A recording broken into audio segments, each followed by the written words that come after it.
Yo, what is good? My people, what is good, yo? So, with everything that's popping off in this week's episode of Rent a Girl, I honestly just want to see more, man. Like, not only did this show leave me with a pretty interesting cliffhanger, but another show that's mostly about romance and comedy did as well. I am really enjoying myself watching these shows, even though a lot did happen in them. In the case of this week's episode, with him going out with a date with a new girl, trying to show her, this is how some people are, is like him, while other times she's gonna date guys that are gonna be completely polar opposite of him.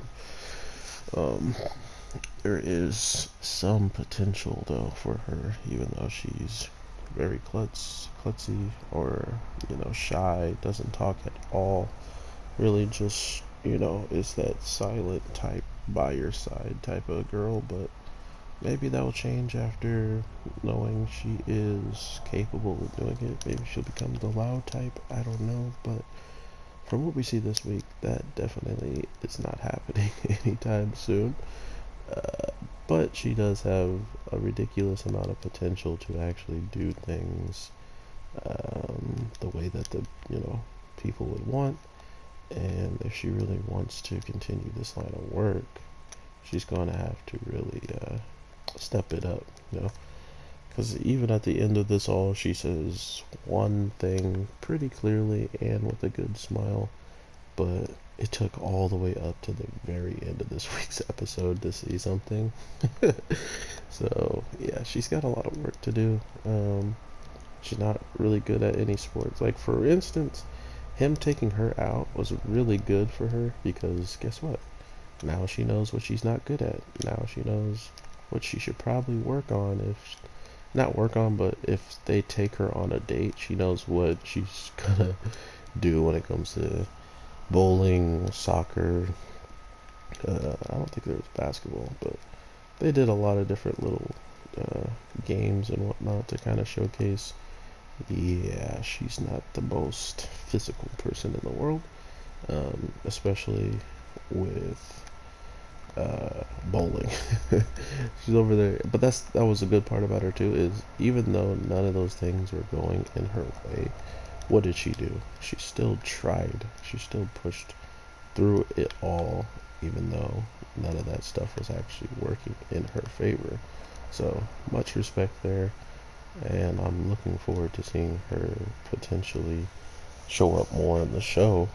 But at the same time, trouble has struck, and my God, are we going to see something interesting next week with the ex talking to the renter? And she knows about the rental, because I don't know how she did this. I do not know, but somehow, some way, she didn't know that Maya, Maya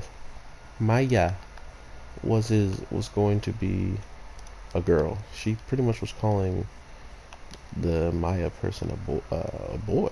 So I don't know how she pulled that off or why. But I guess it just kind of comes down to the one of those things where everything has changed, and it doesn't matter what your name is. If you're into a girl and you want to rent it, you want to rent one and get right on it. Come on down. So, um, seeing that the date went relatively well, and seeing that Maya doesn't even know why she's following around our main character, why she even cares that he's, talking to a woman, why she even cares to, get worked up about any of this stuff.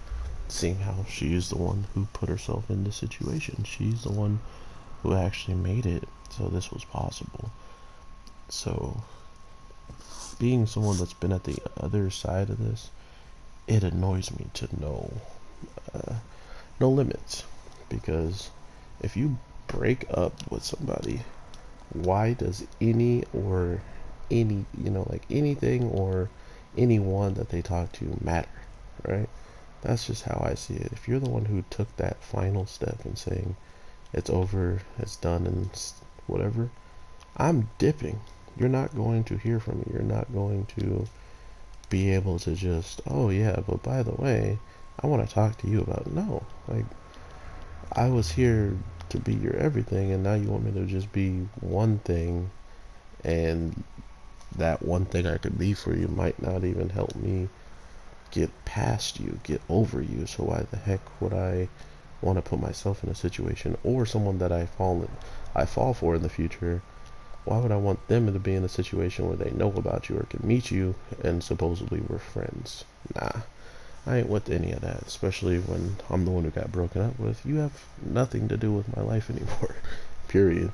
But that's where this kind of irks me, is she wants to know everything, and if she doesn't know anything, she's gonna dig, and if she doesn't dig far enough, she doesn't feel satisfied, you know? So it's like, there's really no winning with some types of relationships, some types of people, and there's some people that you should never really care to try to win over, because it's not worth it, especially if you have already tried multiple things and they still wanted something more or something whatever. All right, go look for it, and if I find something that I'm looking for while you're still looking for whatever it is that I couldn't give you, then good luck. You know, like, arrivederci. So people in this show are definitely pushing my patience, but at the same time, the main character is trying his best to really understand his own feelings, but at the end of the day, he's not getting anywhere because of all the stuff going on in his mind. All the stuff he thinks about when it comes to this one girl who doesn't even really want to be in a full-blown relationship in his mind. So why keep forcing the situation? Why not try to end it sooner than later?